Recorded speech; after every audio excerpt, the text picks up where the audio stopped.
have been all over this in my absence from the shows the last few weeks. Purple Daily for daily Vikings conversations, Apple, Spotify, Score North app, and YouTube. And this Danielle Hunter trade take that I'm about to give you is presented by Whamatech. If you are listening or watching on a broken down phone, tablet, or laptop, well, maybe it's time to break down and get a new one. You don't have to break the bank, though, because Whamatech is a trusted supplier of pre-owned phones, tablets, and laptops, and new accessories. They source pre-owned devices directly and pass the savings on to you. They'll even buy your old device for cash. So buy, sell, trade in, whatever you need. Keyword trade in, which is a good piece of foreshadowing. I see what you're doing there. Find them online at whamatech.com. That's WAMATEK.com. So, all right, I'm just going to wait. Football. Necessary transition from the new guy with button bar. I see what's happening here. I am still a week away from having a functional button bar with this new studio setup. We aren't here. And Judd is now driving. Judd is now the semi-truck driver in duel, like just barreling down the road. Yep. I'm going to kill Mackey. I'm going to get him. So, okay, boys. A report surfaced yesterday that the Raiders are sniffing around Danielle Hunter.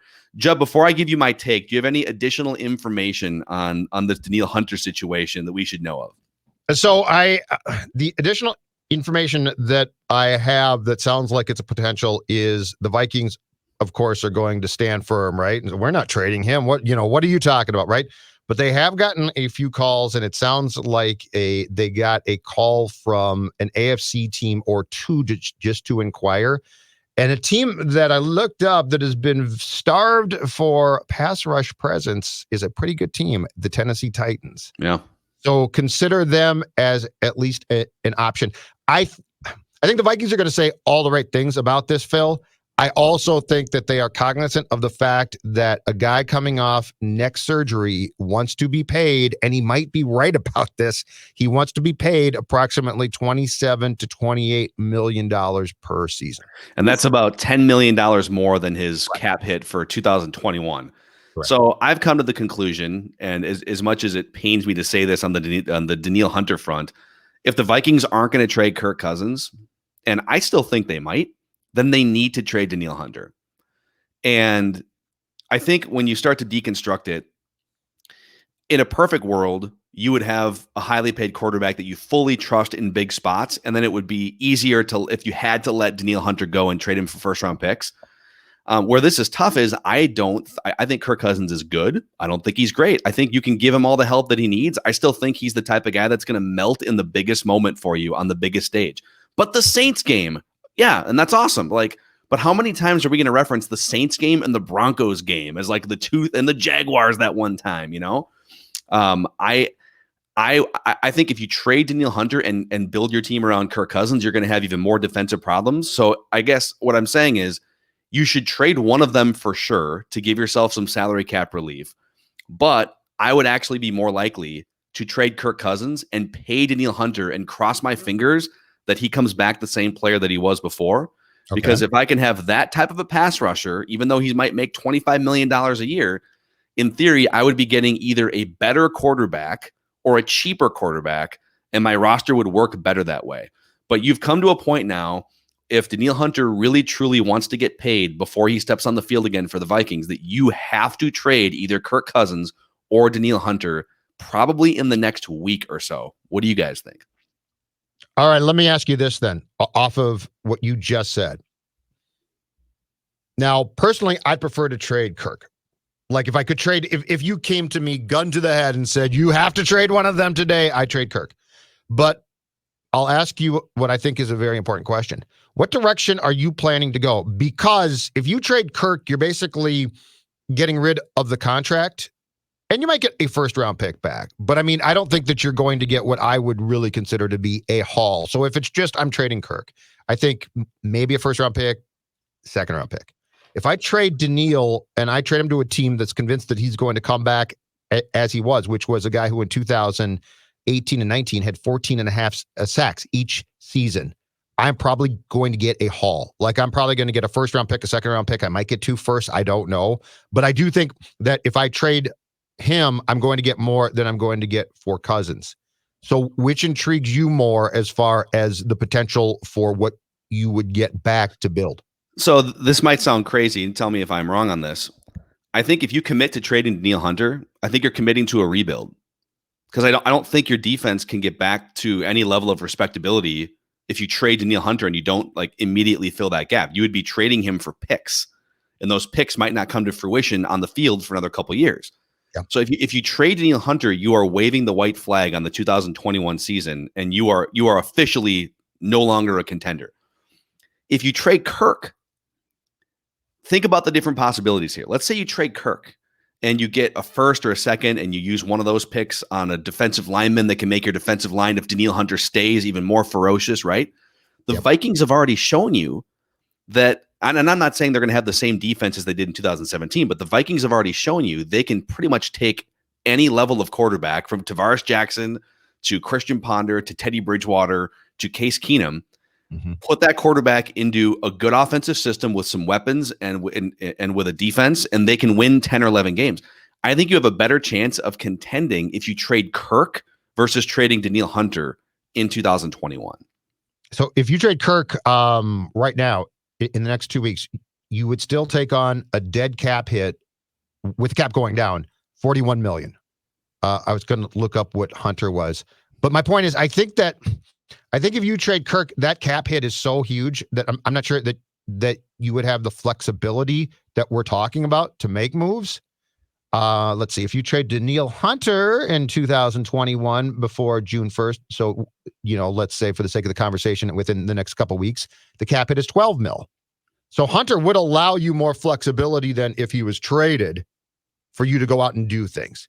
And I guess both ways, unfortunately. I guess what I'm saying is, if you're looking at like a 2 or 3 year window, who's going to help you the most as a highly paid player on their side of the ball? And I get that quarterback is the more influential position, and Kirk is a good quarterback. But to me, Danielle Hunter, if he's healthy, is more worth that money than Kirk Cousins is. Because Danielle Hunter is maybe the best at his position. Kirk is not.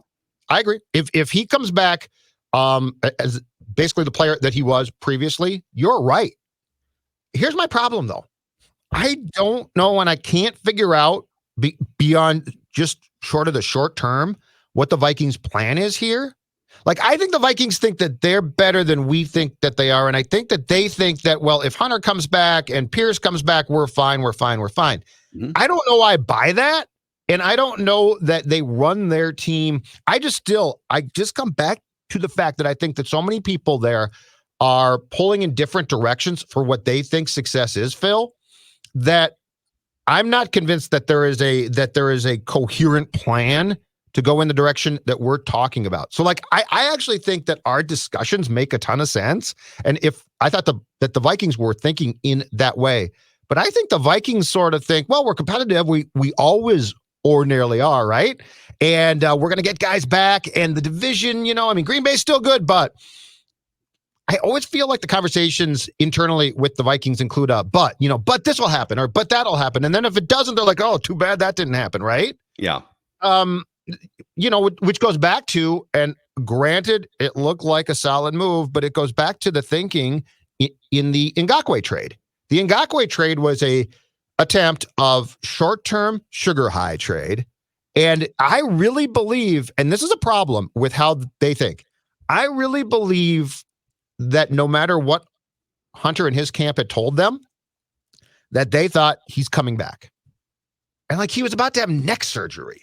Like, there was no way on God's green earth that if you had really sat down and done the harsh reality of what was to be in 2020, there is no way that you would have said, let's make this trade because Hunter is going to come back, when the man ended up having surgery for a disc. Like, I think the Vikings think like the Vikings are to me like the hopeful parents, right? Yeah, my kid's getting D's right now, but Jimmy's gonna up that game of his. He's gonna get B pluses in math. Well, no, he's not. He's a failure. It's okay. Sounds like my mom and dad. Yeah. Yeah, but like I mean, just accept who your kids are. Yeah. Here's the other thing too that we've sort of touched on, but I think in terms of winning a Super Bowl, one of the most important things, if you look historically, is you have to win like 12 or 13 games in the regular season, especially if you're an indoor team like the Vikings are. The Vikings historically playing on the road, late round playoffs. Like, when has that worked out? It doesn't work out when they play inside, but it gives you a better chance.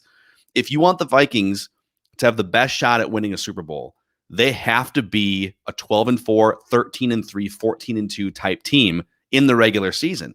All right, so how close are they to that right now? Like, people say, if you get a left guard and if you do this over here, and by the way, it was just announced today that Joe Thuney is not going to be franchised by the Patriots, so he's going to become a free agent.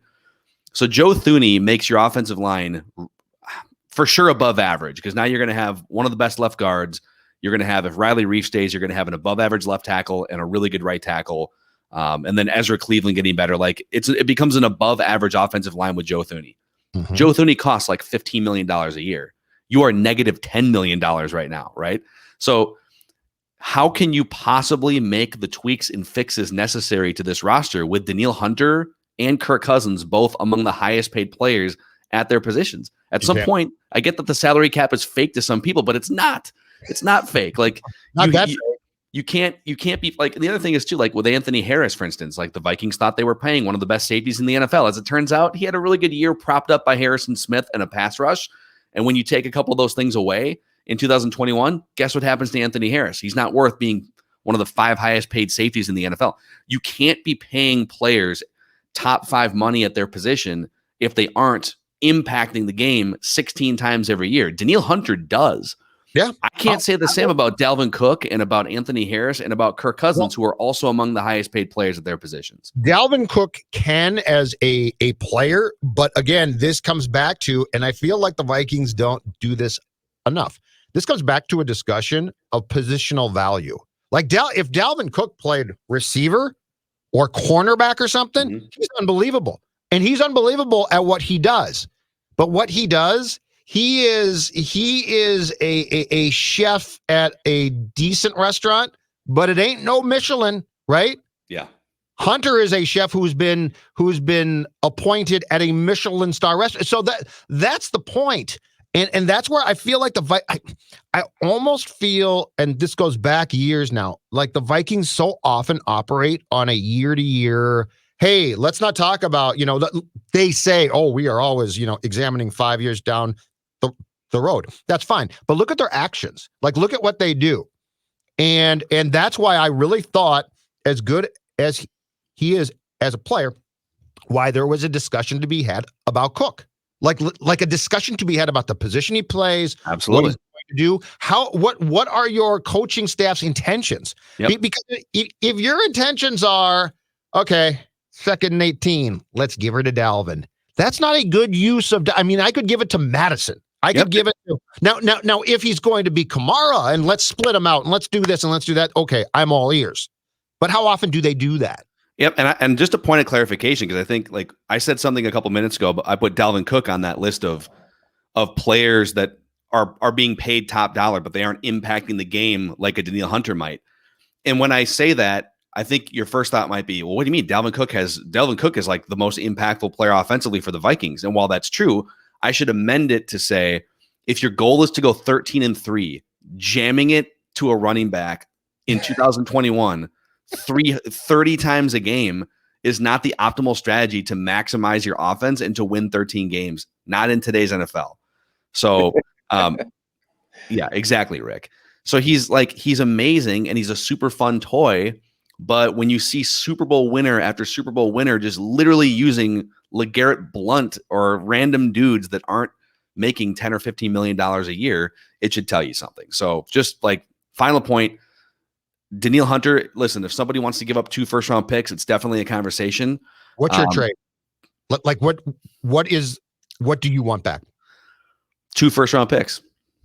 If someone gave me 2 first-round picks, I would have to sit there and say, all right, well, maybe with one of those. Now we have 3 first-round picks. With one of those, I'm going to get an edge rusher and hope that player can be 75% of what Danielle Hunter is as quickly as possible for a lot less money. And then maybe the other 2 first-round picks help me bolster important positions. Maybe they help me trade up for a quarterback. I don't know. But I'm just saying, if you're trading Danielle Hunter for 2 first-round picks, you ain't going to do anything meaningful in 2021. So you might as well just go all in, like trade everyone. If you're going to trade Danielle Hunter, you should trade Kirk Cousins and just start over. That's my thought. No, maybe I'm too radical. You're so negative. So negative. You're so negative. Why don't you know what? You are no. This team's in great shape. This team's in fantastic. I don't know what you're talking about. But I think here's one more thing on this, and then because Dex has to review the Bachelor fantasy suites. And I've got a Byron Buxton take. On Twitter last night, by the way. What didn't do well on Twitter last night? The Bachelor got panned on Twitter. Well, because it was. I gotta say that. Okay, all right. I'm just telling you. Don't save it. Save it. A lot of people upset. Okay. Yeah. We're talking about Danielle Hunter. I had a hammer take there. Oh, 2 first-round picks.